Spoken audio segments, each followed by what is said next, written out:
What's up, Grace Girls? Welcome to the Allow Yourself Grace podcast, where we focus on helping Black women change their lives by discarding negative thoughts, pivoting in the right direction, and shifting their mindset through cultivating a trauma-free lifestyle. I'm your host, Courtney Kristen, educator, content creator, life coach, counselor, and mental health enthusiast living in Houston, Texas. I created the Allow Yourself Grace podcast because I wanted to create a space for Black women to share their thoughts, feelings, and stories that make them who they are without fear of judgment. Allow Yourself Grace provides emotional support and encouragement within the Grace Girls community for women in need of non-biased opinions from women other than family and friends. Personal development, self-care, career, faith are among many of the topics we will discuss on this platform. Allow Yourself Grace podcast is here to encourage Black women to live unapologetically and thrive in being authentically who they are and were designed to be, an entire vibe. No topics are off limits. We will cover it all. Now, grab a notebook, pen, sit back, and enjoy the show. What's up, Grace Girls? Welcome back to another episode of the Allow Yourself Grace podcast.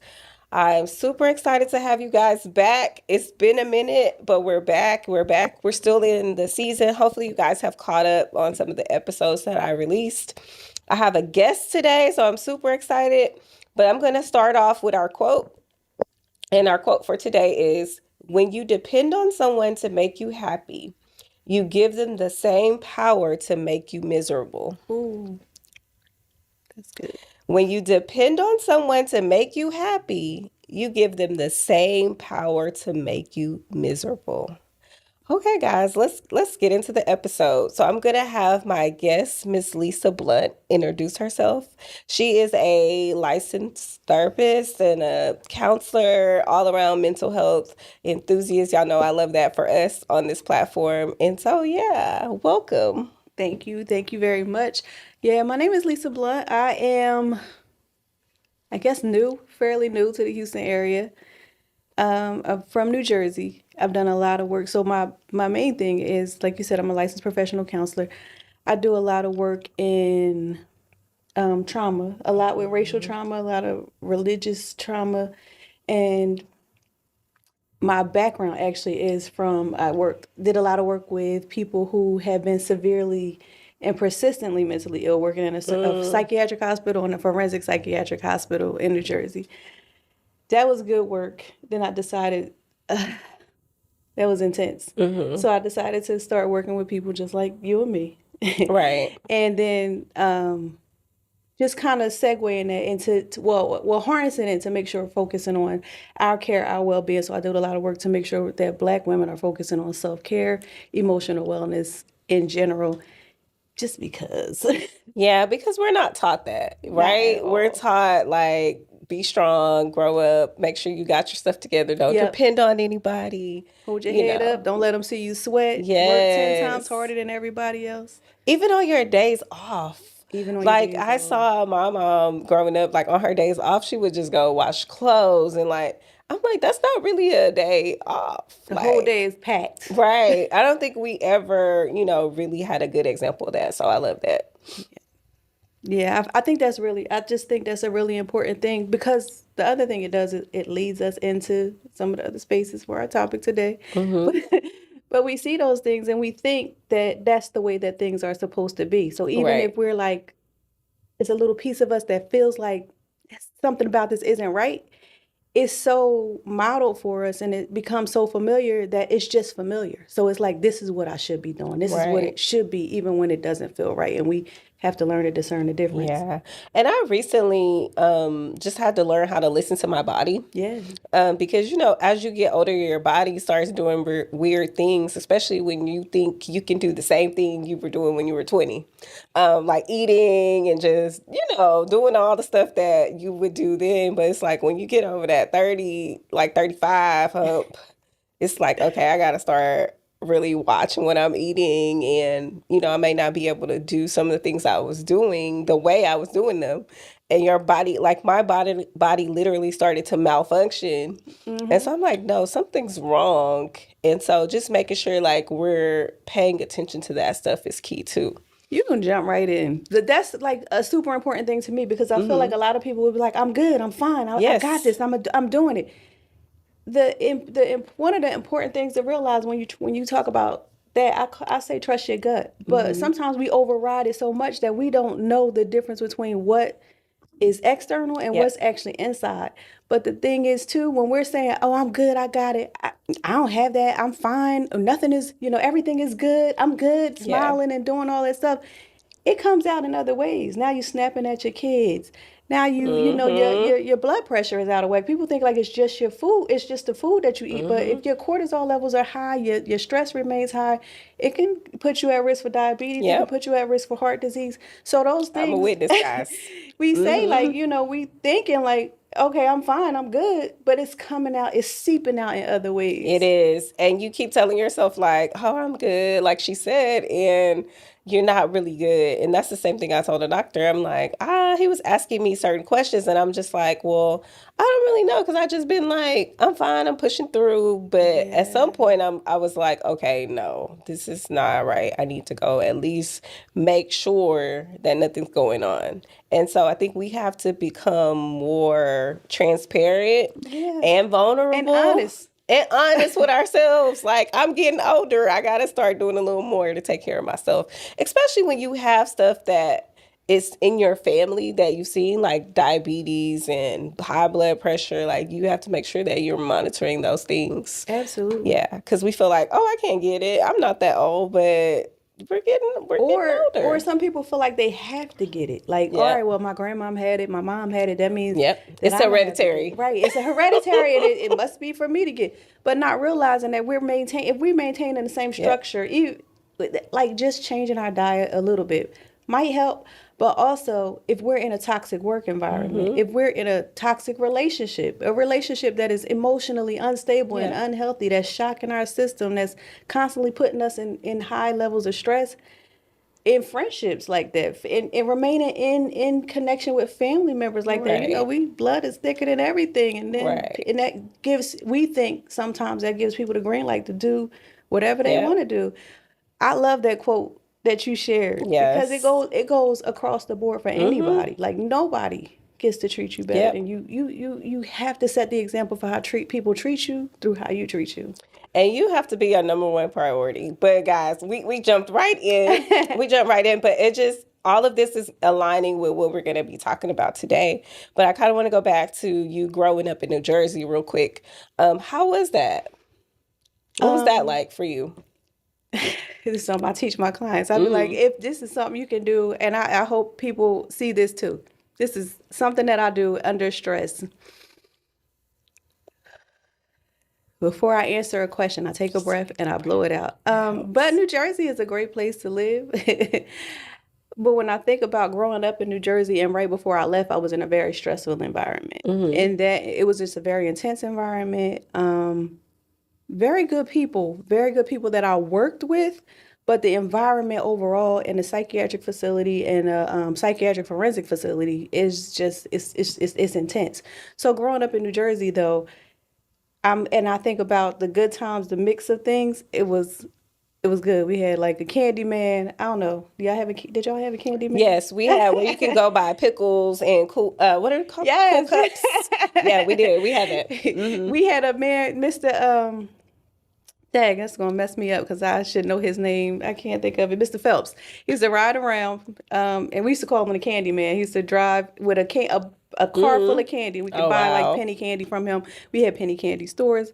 But it was just a good place. Like the neighborhood I grew up in, most of my family lived pretty close in vicinity.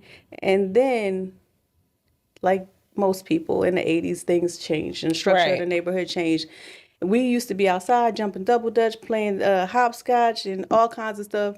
And then the structure of the neighborhood changed because of, crack was introduced to our neighborhood. So a lot of things changed, and that presented a lot of different kind of issues. So where'd you go to school? I went to school in Trenton my whole life, and then I went to Trenton High, biggest, best high school. But yeah, and then I went to Delaware State University. Okay, Delaware State. Okay. Yeah, I was determined to go to a HBCU.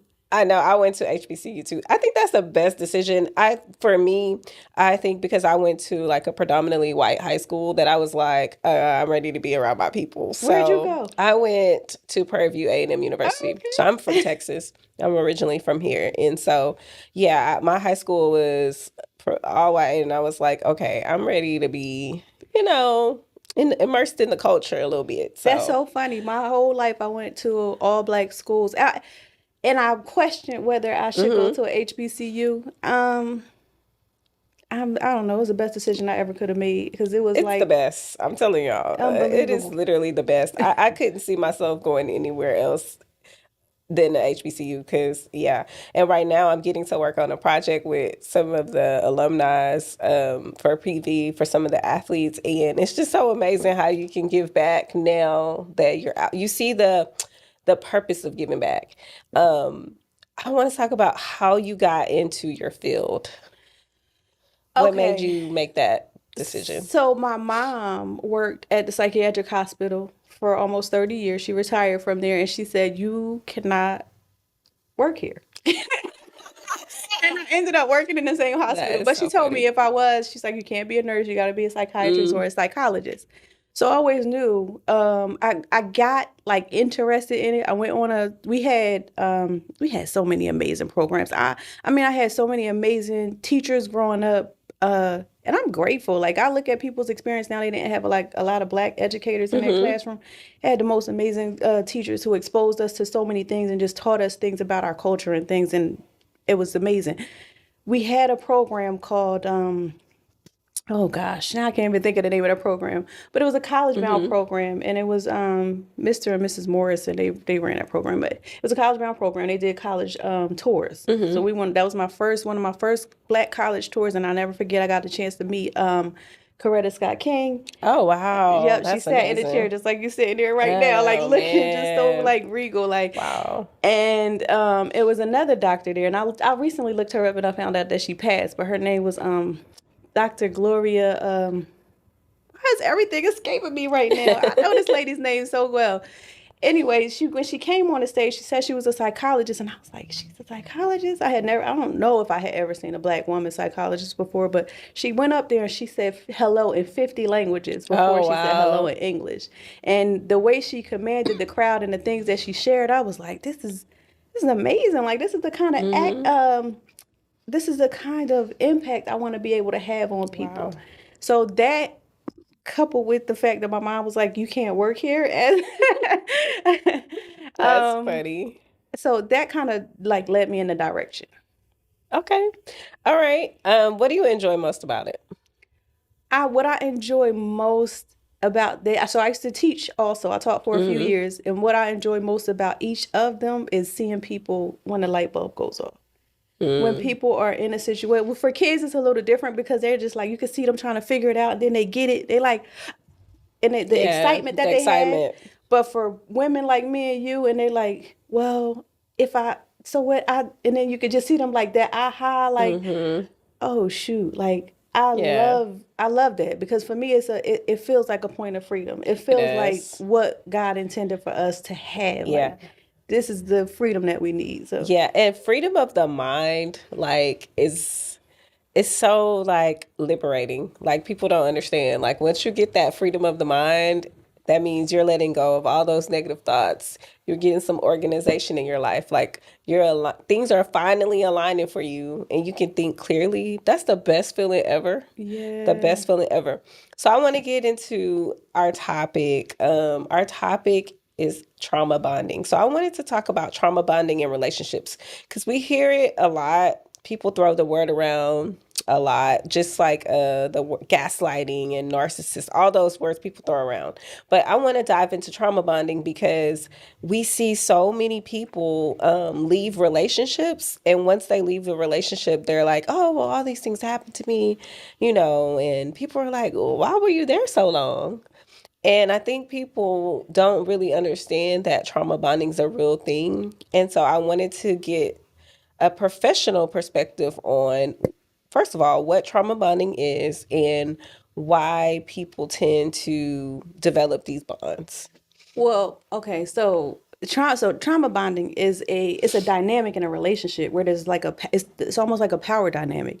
So one person is a victim and one person is an abuser in essence. Of course, most people in a relationship don't look at it that way. Right. But the issue becomes that the person that's the victim begins to kind of idolize the person that's the abuser, and so they see them as a person that they in a loving relationship with. So then, yeah, that's how that structure works. Right. So there's different elements to it. Right. But that's how that structure works.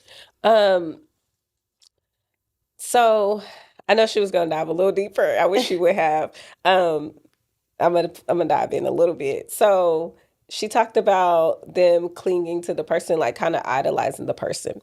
So when you have this person that you're in love with, number one, and then number two, you're like, but they love me back. You want to believe they love you back, but sometimes the things and actions and the way they're treating you is not really aligning with love. And people can see it from the outside, but you're in it and you can't really see it. Why do you think that is? So I think that's super important, because a lot of times we have friends who will be in a relationship and you're like, girl, just leave. Like, what are you doing? Right.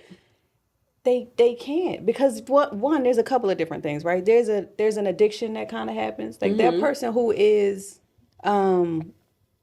the, let's call them the abuser, but the person that's the abuser in that dynamic, they are like, well, you want to talk about the stages first, or you want me to say that first? Because You can say it and then you can go back to the stages. So let's look at the beginning. This is why when I'm working with somebody, I always ask, when was the last time it was like that? Because a lot of times people are like, oh, he came, he had flowers, he was so nice, he met my family, he took me on trips, he liked my kids.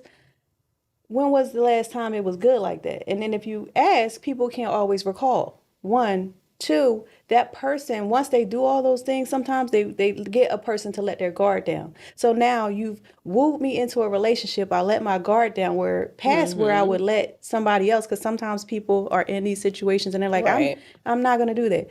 So you let that person in, pass beyond, certain spaces. You become vulnerable to that person.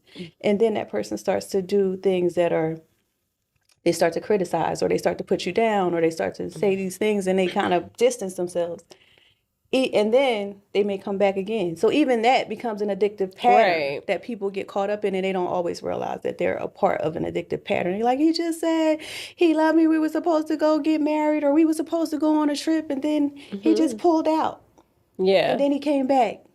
Or now I have a black eye. You know what I'm saying? Or now I got a black eye. Yeah. And I think it's easier said than done, because I read comments, on social media and all these things we look at, and people are like, why didn't you leave? And, well, why are you telling us you should have stayed? But it's not that easy. Like it's deeper than that. Not at the point where you begin a cycle, because it's a cycle. So it's not like you met this person yesterday and they called you a whore tomorrow. Right. That's easy. You're like, all right, well, forget you too. Right. Right. But this person wooed you. They made you believe they loved you. They've gotten to know you. You've shared things about them. They're starting to use these things to make you to make you more vulnerable. Yeah. And then they start to play on your insecurities, things like that. But the other thing is, if you do have a friend who is in a relationship like this, the last thing you want to tell them to do is to get up and go. Right. Because if you know that let me say, if you have a friend, they're in an abusive relationship. Because most people in abusive relationships who die when they're trying to leave. Wow. So we want to say, oh, get up and go. But it's really important that you direct that person. We have 988 now where people can call. You can direct them, help them find a counselor or a therapist, even if they can find somebody within their church or their religious organization that they can talk to who can help them plan that out. Because you need a plan. You can't just get up and go. A lot of times, there was an incident not too long ago at the Shell gas station where the guy got out and shot that girl. She put a restraining order on him, and he followed her. Took the police car and everything. And I think that's the first time I've heard a professional say it that way. Like, don't just leave. Yeah, don't. Because people, that's the first piece of advice people give is like, leave. It's like, how? You have to have a plan. You can't just leave because, like she said, you can end up dead. You could, Like, it has to be a process in place. And yeah, now we have all the resources. I think back in the day, we didn't have any. So you had to just rely on family members, friends, anybody that you could to help you get out of a domestic situation like that. So I'm happy that you shared that. Now, I want to back up because we were talking about, she mentioned the 7 stages of trauma bonding. And so, like she said, this doesn't happen overnight. Like, this is something that happens over time because this person has now become part of your life and y'all have developed a bond.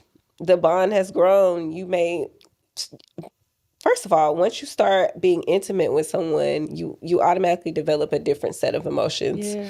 And then, let alone, some people have kids by their abuser, and so that's something else. And so all these things have tied you to this person. And so let's talk about this a little bit, about the stages. So I do want to say too, you said, oh gosh, you said, I was going to say, I think that's that's why it's extremely important to get to know the people that you're with, because yeah, and know their families, like kind of know their background, because what scares me the most is when someone says, oh, well, I don't really talk to my family, or I'm not really around my family. That's fine, but I still want to know a little bit about where you come from, who you are, like, because sometimes that can really open your eyes to a lot of why they behave the way they do, why they respond to certain things the way they do. And I mean, because it could be way more subtle. Like, it doesn't have to be a situation where somebody is running you down or trying to hurt you physically. Right. Like, there's subtle ghosting. Right? People will ghost you and they won't call you for 3 days. Yeah. Then they call you, show up like, hey. They're like, where you been? So it's important, because if you learn a family dynamic, then you understand, like, okay, this is normal for them. This is normal for them. And do I want to participate in that? There you go. Because you do have to really like cipher through, is this the person for me? When you're dating, it's easy to fall in love with the flowers and the nice dinners and the, all the bright things that happen in the beginning. But it's like, when you get to the root of the person, is this truly a good person for you? Yeah. It's like, he calling me babe. We got a special name. Right. Like, call everybody babe, girl. Right. He got like 10 of you in his phone. Like, that's the thing. Like, pay attention to those little things. Okay. So, first stage. So, love bombing. We talked about that a little bit, when they kind of wine you and dine you. They treating you nice. They telling you things that you haven't heard, and kind of taking their time with you, maybe, or they could be rushing right into other stages. But that's beside. But they're getting to know you. They want to know about how you are, and sometimes we share way too much. Ooh, talk about it. We got to really be careful about sharing our, like, what I dream to do. Like, I want to be on a beach, and I want to do, and we go into these elaborate pictures. It's okay to say, like, I want a partner that I can move along with, that I can build with and grow with. That's fine. Because you can get, you have to tell me what that looks like for you. And if that aligns, then we can kind of figure it out. But if I'm telling you things like, oh, I like to be on the beach and I want to do this and that, and now he's taking you to the beach, he's doing all these things. He's giving you everything that you asked for. Right. But what that does is it goes to the second stage. It builds that trust and that dependency. Yeah. So now you trust in this person. And if you are a person who you trust this person, but you having like family issues or issues with friends, or even if you're not having issues with friends, they're coaching you sometimes or grooming that person to build a dependency on them. Like, you can trust me. You don't have to look at them. You don't have to go back to them. You don't, or so they're getting you away from them slowly. Yeah. And they may not even be saying it like, don't go back to them, but they're monopolizing your time.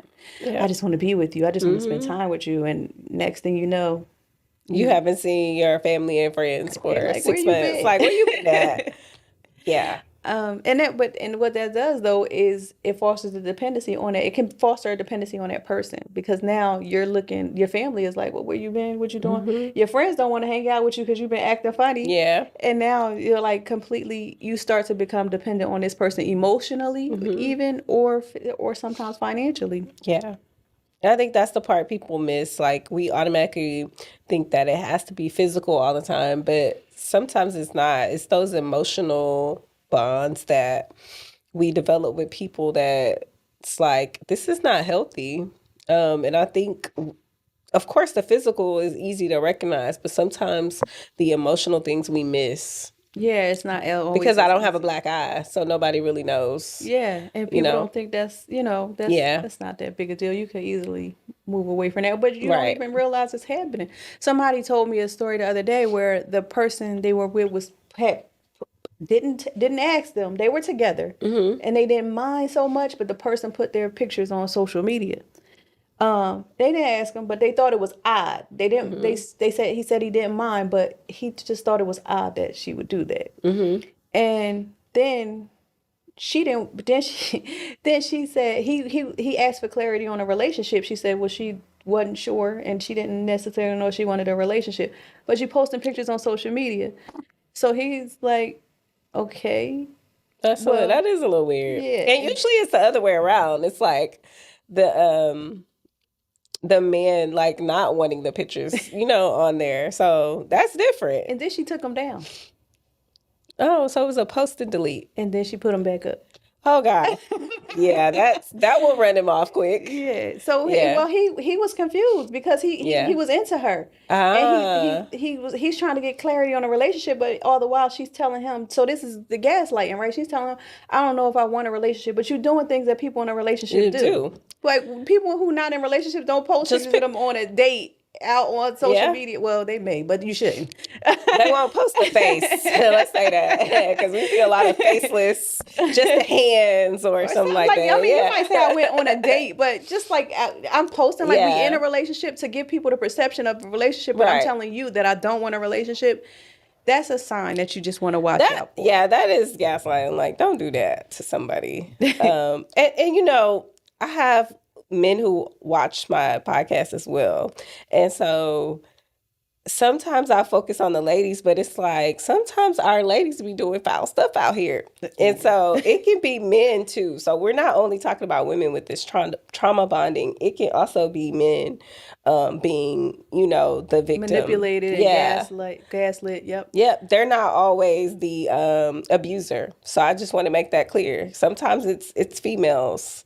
And because I always try not to be biased, okay? Because ladies, sometimes we be doing some things we know we be wrong for. Well, I know we love now. We love the term narcissism. He was a narcissist. The reality is, though, narcissistic personality disorder is a clinical disorder. We can't diagnose people with that, but we can say that we all have some traits of narcissism. And we do. And we all do, because we all want things our way.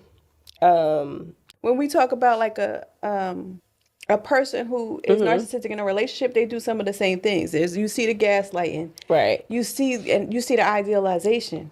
First of all, the idealization, like, oh baby, I love you. You're the best. I never met nobody like you before. Yes, I am. And then they start to, you get to a stage where they start to criticize. Oh, well, can you do it a little? You just said you ain't never met nobody like me. I'm the best that ever did it, and now you want to change everything that I'm doing. But so that criticism stage is like is a way to tear somebody down. So when we talk about why people stay in relationships like this, their self-esteem is being eroded. It's being attacked, and they may not even realize it. Like, oh, well, I like the way you made this, but can you do it like that? Or, you know what? I used to like when you wore that dress, but now it's a little bit, it's a little too big, or it's a little too snug, or whatever. Just ways to snip away at a person's, so it's going back to this quote. I love that quote. Yeah.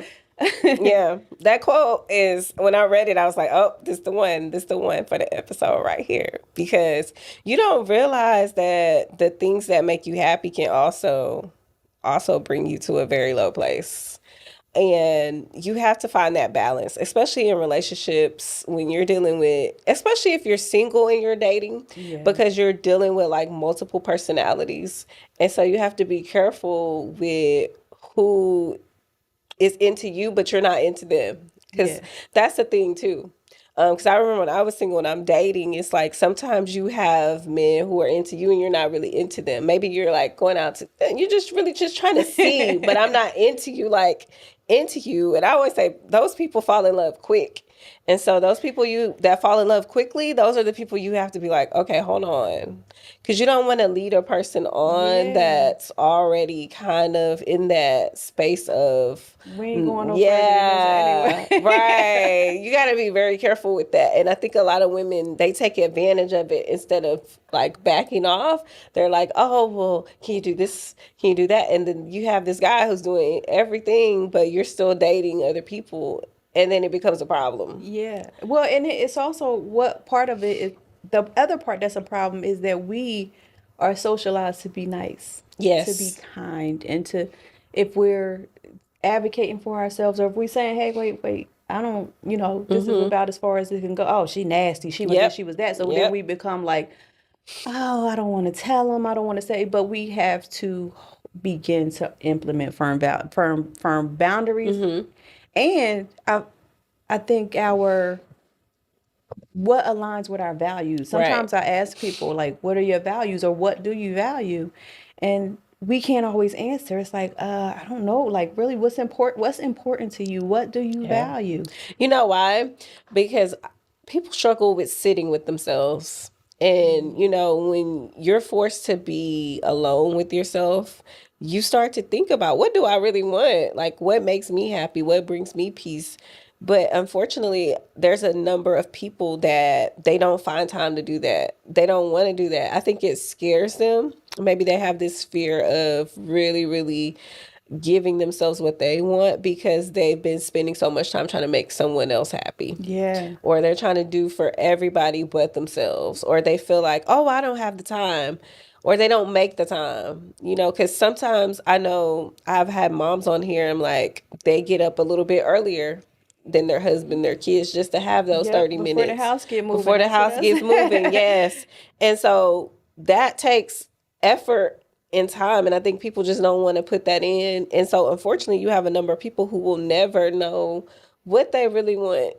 They don't know what they value. They don't have any values. They're just kind of lost. And so I think that's where therapy comes in, because now I can come here, I can talk to a person who's non-biased, a person who knows nothing about me other than what I put on this paper.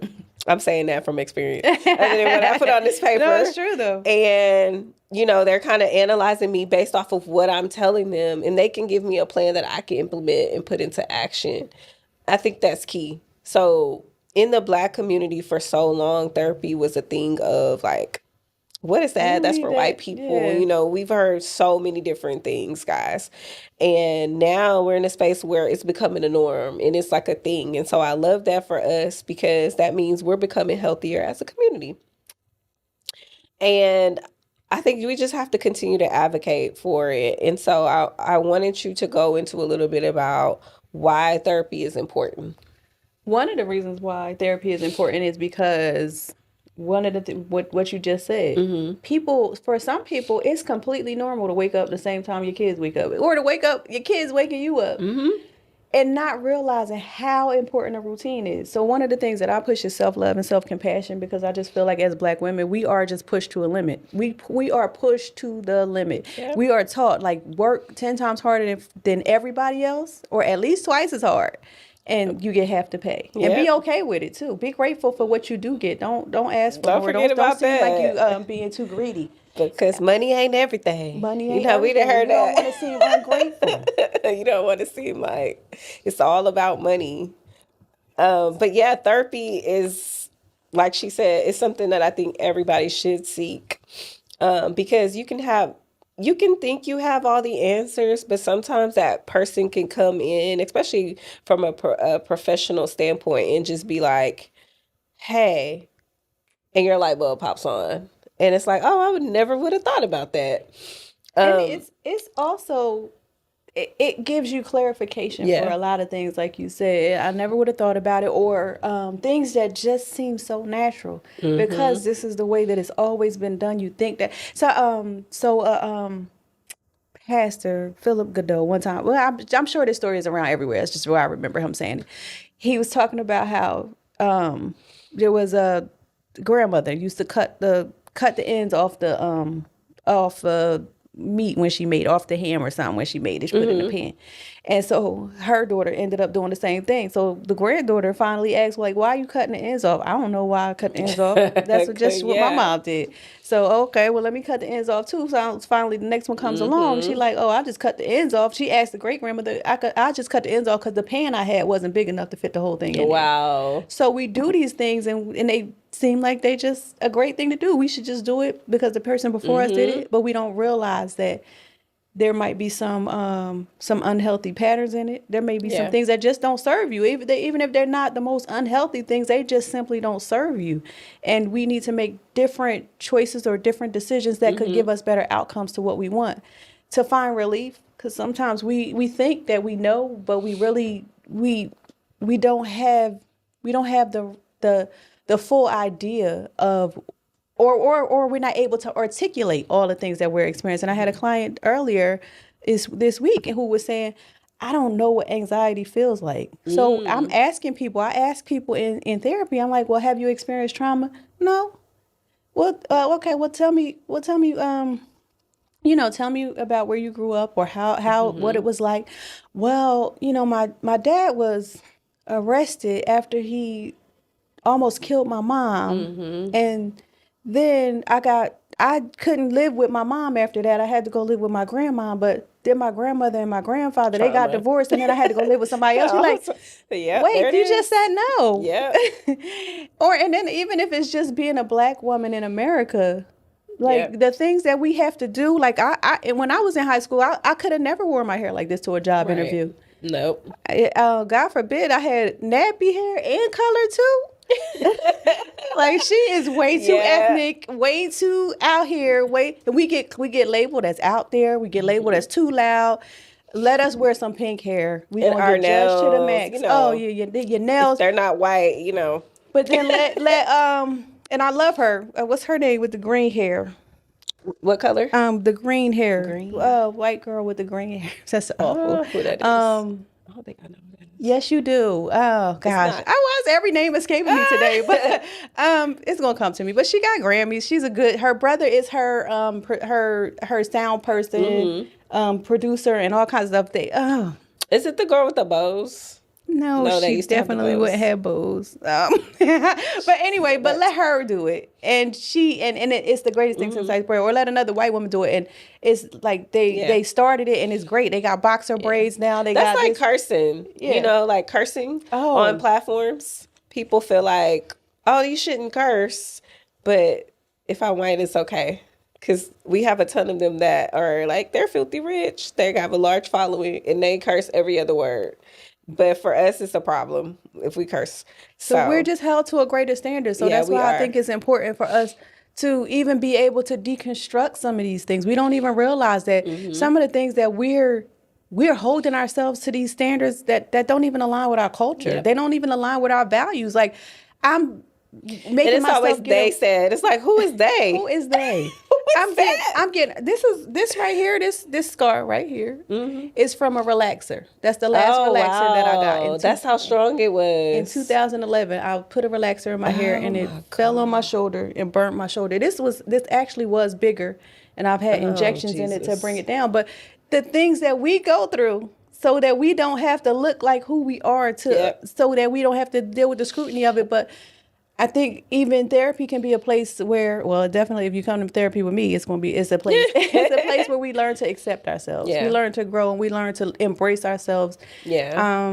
And that's why one of the biggest things I talk about is self-care and self-compassion, because we're just held to such a standard that and we live in this place of like people pleasing and perfectionism. Yeah. So definitely, if you're a people pleaser, this person who you create this trauma bond with, they love that. Because all you want to do is please the person that you with. You come with a genuine heart, and they are ready to just kind of absorb it and take advantage of that. Yeah, yeah, they are. I think people are looking for that. They're looking for that. They need that. Gosh, she said so many good things. So many good things. So I really hope y'all are taking that in, because, man, it's hard out here, and you definitely need that person, a therapist, preferably. that can walk you and guide you through the process. Because, like she said, you have people who don't even recognize that they have trauma. Like, they don't even recognize, they don't even know what it is. They have no idea. And it's like, girl, you've had the most traumatic experience I've heard so far. You know, it's like, wow. And I think we all experience it. I'm putting mine in a book. That's what I'm working on right now. Because when I first started going to therapy and me being in the field I was in, I'm like, I don't like this, girl. No, I'm like you. That was me in therapy in my head. I was like, I don't like her. You talking about yourself, or you ain't like the therapist? I was talking about my therapist. No. I was talking about my therapist. She was going too hard. And they already know I've talked to y'all about this. And no, I was just like, I don't like her. But by the end of it, you just wasn't ready for what she was I wasn't ready for it. She was asking me too many questions. She was giving me homework. I don't do this. And so, long story short, we became really good friends or whatever. Like, I say friends, but we developed a great bond. But I was just like, but what I learned in therapy is that I was too hard on myself. That's one of the things I learned. I learned that I never stopped to celebrate. Once I accomplished something, I was like, oh, I'm on to the next thing. You could have climbed a mountain and be like, yeah, I did that. Yeah. All right. But that was me. We have smaller ones. Like, sometimes I'm like, it doesn't have to be a grand gesture. It could be the fact that you got up 3 days in a row. Yep. And you whatever goal you set, you did it for a couple of days. Like, it doesn't have to be like some grand gesture, but it could be the grandest thing ever. We still like, no. We like, it's not good enough. And it's like, she said it throughout this entire episode, is that we grew up like that. Like, we have to be tough. We have to accomplish these things. These things are normal. Like, you don't get a pat on the back for doing what you're supposed to do. Yeah. Right. And it's like, no, like, now I'm like, no, I'm going to celebrate this. And then I'll get to what I get to next, because it's like, man, I did that. I did that. So Look at the stuff you did. Like, wait, I did that. Girl. So y'all need to start celebrating yourself more. That was another episode that I did about celebrating yourself after I had that epiphany in therapy, because I was like, you know what? You're so right. Like, I really have accomplished a lot. And especially when you can accomplish things and you don't use your trauma as an excuse, like, you learn how to work through your trauma and just still persevere through what you need to do and make it happen. That's something to celebrate. It definitely is. But it's also equally something to celebrate when you even recognize the trauma. Yes. Well, a lot of times, you said something. Billie Eilish. That's her name. Really? I have to see a picture of her. I don't know if I know. I heard the name. I would probably just have to see her face. You gotta look her up. She is look at me. But she got green hair and it's cool now. But what I mean, I think she's a pretty amazing person. But anyway, but a lot of people minimize or that they deny that it's even happened. So you'll have people who had abusive parents, and they idolize that person. You'll ask them a question. You'll say, "Oh, well, what was your mom like?"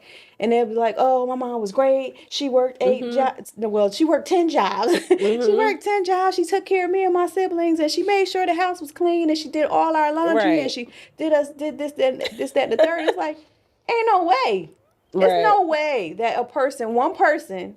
First of all, you turn her into a machine. And then you said that she did all these spectacular things and she never did not one thing wrong. We are all human. We have to allow ourselves space and grace to be able to not do everything to a standard of perfection that doesn't exist. Yes. But when somebody paints that kind of picture, that's also a flag to let you know that they're not being real with themselves. Yeah. My husband and I joke all the time about, man, we all got some messed up we all got some messed up families. We all got something going on. But you love your family. You do. You know? I mean, we can take all the strong stuff from, there's a lot of reasons why our parents had to do. I tell people all the time, people are like, oh, well, women today, the women today, they don't stay like the women, like our grandmothers. Well, my grandmother was property. In 1976, when I was born, women were considered property. So she had no choice. Property can't own property. So unless she had a son who was old enough to also purchase her property, or a brother who was willing to purchase her property, she had to stay with her husband because he was the only one who could purchase property or do anything. And I mean, it's a different dynamic now. It's different now, yeah, because we're out here getting it. Like, women are out here getting it, and that's why it's important for men to really, really come to the table emotionally intelligent. Yeah. Because I think a lot of women just aren't willing to. They're just not. They don't want to deal with that, especially when you're of a certain age. It's kind of like, I'm already established. I've already done my work. I want you to come ready. And so I think that's the dilemma that keeps a lot of people single these days, because they feel like they want what they want. Yeah. And they're willing to wait for it. And hey, who am I to bash you for waiting for it, boo? Wait for it. Wait for it. But also be willing to work with a person who is at, like, okay, see, now you about to open up a... She said work with. Y'all know how y'all feel about that. I'm not saying don't get y'all a bill, don't get a Build-A-Bear. I'm not saying you need to build somebody, but what I'm saying is sometimes we have these expectations where he has to do this and he has to talk like this and he has to walk this way. We have to recognize where we are. And be we're willing not perfect. and be willing to meet somebody who is able and available to walk at as high a standard as we're willing to walk with them. By no means am I telling you to go out and settle for anything less than what you deserve. But I'm saying just examine the full picture of what you're willing to work with and what you want to build together and how y'all can build. And the key word is together. If you can find somebody who's willing to work with you, like she said, and you guys work together, it works, guys. Trust me, it works. And nobody's going to be perfect. Everybody has their bad days. But at the end of the day, if you can come together and make it work, that's what marriage, if you're looking to be married, that's what it's all about. And just having a healthy relationship in general. It's just all about that teamwork and both people willing to work on themselves so they can be better for each other. Because my husband and I we go to the gym and we do two different things. Like, he goes and does his thing, I do my thing, because we both have different goals. But y'all both at the gym. But we're both at the gym. So I always use that as an example, because it's okay, because that's the number one question I get. It's like, how do you guys make it work, but you still have your own individual things going on? It's like, we talked about this in the beginning. Don't ever enter a relationship solely dependent on a person.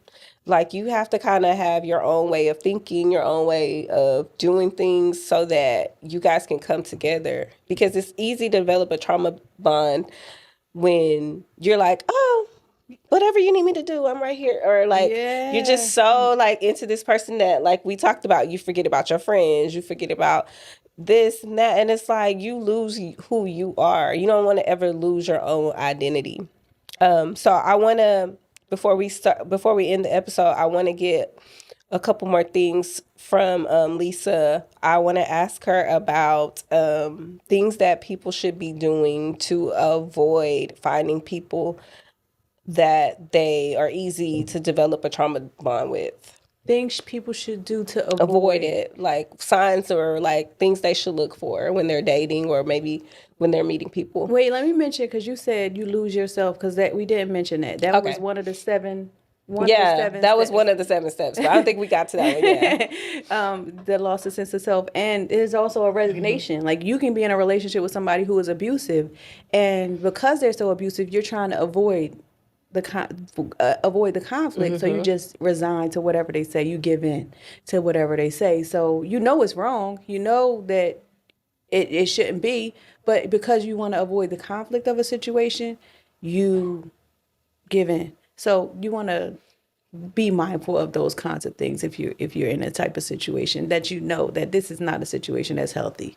Right. You are in a more than likely you're in an abusive relationship, and if you're not sure, you want to examine it more. There's a power wheel. Mm-hmm. There are groups that you can go to for domestic violence, and there you can look up the power wheel, and it'll tell you different quadrants, different sections, different things that have to do with abuse that we don't always consider. I mean, in our society, I think most of us consider abuse as physical, but there's financial abuse, there's spiritual abuse, there is That's it. We said physical and emotional abuse. So things that people can do to avoid being in these situations, right? Yeah. Is building up your self-esteem, is making sure that you are understanding your values. Look up your values. If you're not sure what your values are, what are your values? Because if love and family is a value to you, or relationships, you value family, you value connections, it's very easy to get into a situation where and then if you are a people pleaser, it's very easy to get into a relationship with somebody who can manipulate that, who can exploit those values in you. So be aware of what your values are. And then we feel bad. Yeah. We like, oh, I don't know how I got myself in that situation. Listen, it happens to the best of us. Yeah. Don't worry about that. Not even don't worry about it, because it's a level of shame and guilt that comes along with it. And we, as friends and family members, we have to uphold the things that we one another are experiencing, and not try to disparage them for that, because that keeps people in those situations too. Yeah.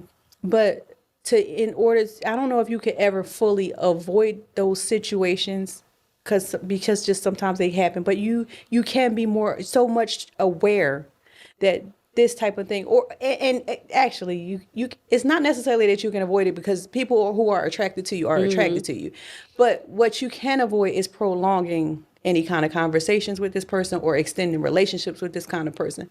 And you can see those things when they come, so you'll be able to see people more clearly, and you'll be able to identify things that they're saying, things that they may be doing that are taking you away from your values, away from your goals, outside of your character. So really, it starts with your sense of self and building up yourself. Yeah. Work on you. If you're in a season where you're single, and, just work on you. And then when you do meet the right person, or you do enter a relationship, you will be your best self. You will be able to, kind of like she said, sometimes you can't avoid these things, but you will be more aware and kind of informed on what's going on, and you can see those signs when they do come. Because sometimes people hide their man, they hide it really well. Let's just say that. They hide it well. And so, yeah, for me, I'm just an analyzer. So I analyze people a lot. So right now, one of the things I'm enjoying is the, I don't know if you've seen it on YouTube. It's like the balloon pop or whatever, where the guy that come out, and there's like the men are lined up or women are lined up, and if they like you, they keep their balloon, and if they don't, they can pop it. Oh, you gotta watch it. But the psychology behind that is just so. My husband's like, "Why are you so intrigued?" And I'm like, "Are you listening to what people are saying? Like what they're looking for, the types of questions they're asking, you know." What they're looking for physically, in a partner. It's just so intriguing to me how it's so many commonalities across the board. And I'm like, if people could really just be like on the outside, I wonder what people on the outside are thinking. But I'm like, if y'all could just see and hear yourselves, like some of y'all are asking for stuff that you're not willing to even bring to the table. So I think when you're in your single season and you're working on yourself, it's easy to identify, okay, what do I like? What do I want? Yeah. And how do I want to be treated? And how do I want to treat someone, instead of getting into a relationship and you have no idea what you want. Like you said earlier, you don't know your values. You don't know what this person is, just doing all types of stuff to you, and you don't see it.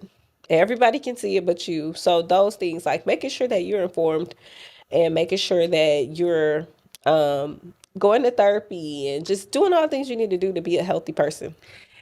Yeah, that's so important, because I think it's hard, because I wouldn't even say self-love, because I thought it was too like narcissistic Right. at some point, Because you're making it all about you. right. Yeah. And then not realizing, like, and I thought it was silly when you go on an airplane. I was like, they saying put the mask on your face first and then put it on your kid. Like that just doesn't make sense. My son next You're to me, like, he's help going to somebody breathe. else. Right. Well, my baby here, I'm going to put the mask on my baby. But if I faint, because I ain't got no oxygen, I can't. Your baby ain't going to have a mama. So you have to put the mask on yourself first, get the air, and then you can give it to somebody else. You can't pour from an empty cup. Okay, fill that cup up. Okay, 3 examples of self-love. 3 examples of self-love. Boundaries. I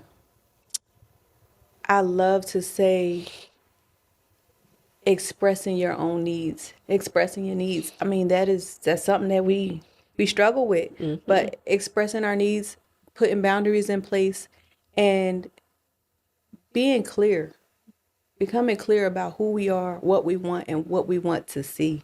Yeah. And stand in that.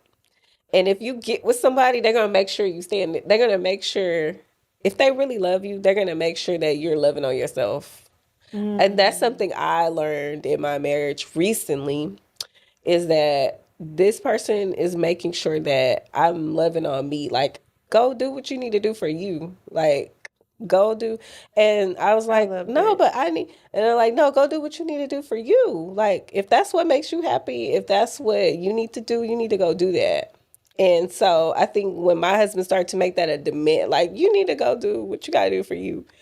That's somebody that loves me and wants to see me happy and want to see me love on me. And so I think when you're, and they're not threatened. He's not threatened. There's no intimidation. There's no insecurity about what you do when you do it. I love that. Yeah. And so look for someone like that, somebody that's like pushing you. But those boundaries are important too, because also too, we allow family, we allow friends and everybody to cross our boundaries, and we're just like we feel it, but we don't say anything. Yeah. It's kind of like, no, you need to do it for you. Like, if you need to take some time, you got to do that for you. So I love that. I love that she said that. So tell the people where they can find you. Oh, you can find me on Facebook at Lisa M. Blunt LPC. You can find me on Instagram at LisaMBlunt.LPC and TikTok at LisaMBlunt. Oh, what do you do on TikTok? I just do little snippets. Okay, that's cool. I'm saying, is it like personal or is it like just based around your therapy? All things that questions that people ask me about. I love that. Yeah. No, I love that, because sometimes people can't find that online. You're gonna find everything but somebody who's qualified that's giving you advice. So I love that. You can look up hashtag. I usually hashtag Black Therapist to TikTok. You'll find some really good stuff. Okay, we're gonna have it up on the screen so y'all can go and follow her and find her. I'm gonna be following her so I can see. But yeah, also too, do you have anything coming up that you want to share? Anything? I have a self-compassion challenge coming up. Okay. So in September we're going to be doing a self-compassion challenge and a journal that goes along with it. I guess I'll post it. So hopefully, if you follow me on Instagram or social or Facebook, you will see. I'll post the information there. Okay. Any goals? For the last part of this year? Because I know we're halfway through. My goal for the last part of this year is to begin to. So I just started my private practice will be in effect for 1 year in August. Well, congratulations! I love ownership. Y'all know I do. And I see clients in New Jersey and Texas, telehealth. Both through telehealth, and I take most major insurances too, and private pay. So if you just want to pay privately, you're more than welcome to do that also. Awesome. Look, all payments. So my goal for the end of this year, though, is to begin to set up retreats. I want to start doing retreats. Nice. And yeah, so we're going to do a series of mini retreats next year, and then kind of build out from there. But my goal ultimately is to be in retreat somewhere to help us to get to different spaces and to remind us to just kind of take care of ourselves and have that self-compassion. So I have a Black Joy group too. It's called Black Girl Joy on Facebook. So you can feel free to join that group. The challenge will be in that group.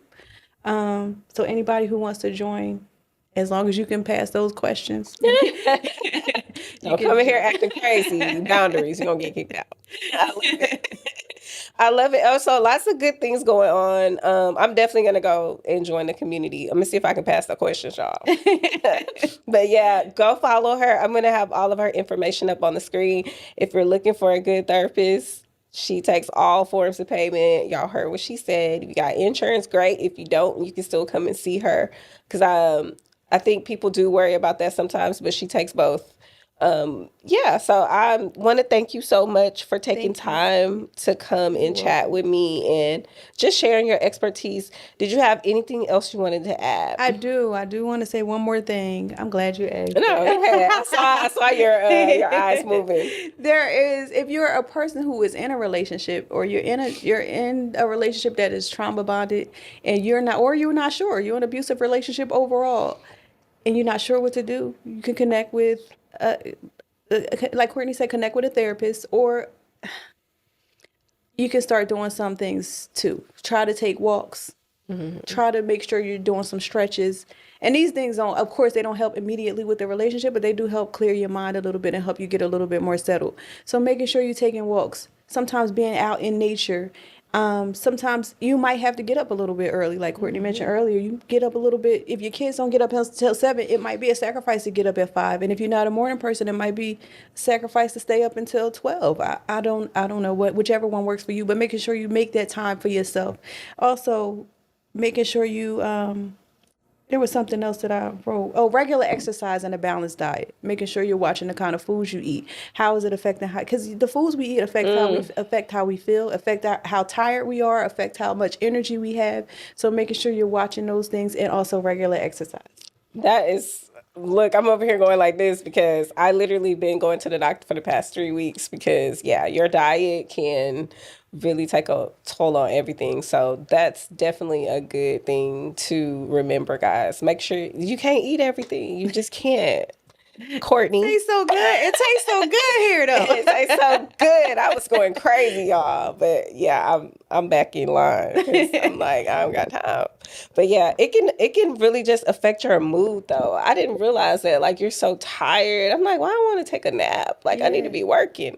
So yeah, definitely take all the things she said, write them down. Y'all know I always tell y'all to have y'all's notebook during episodes because she dropped a lot of great information. Make sure, again, you go follow her. If you're not subscribed to the podcast, go ahead and subscribe, share, and follow. Okay. If you're listening, make sure you're following, and so you can keep up with all the episodes that are being dropped. Okay. I love you guys, and I'll see you in the next episode. Peace. Well, guys, that concludes our episode. Thank you guys so much for tuning in to the Allow Yourself Grace podcast. For additional information about today's episode, please click the link in the show notes below.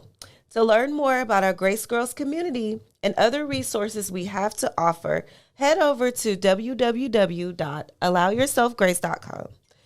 Until next time, Grace Girls, I love you all. Be blessed and continue to strive for success.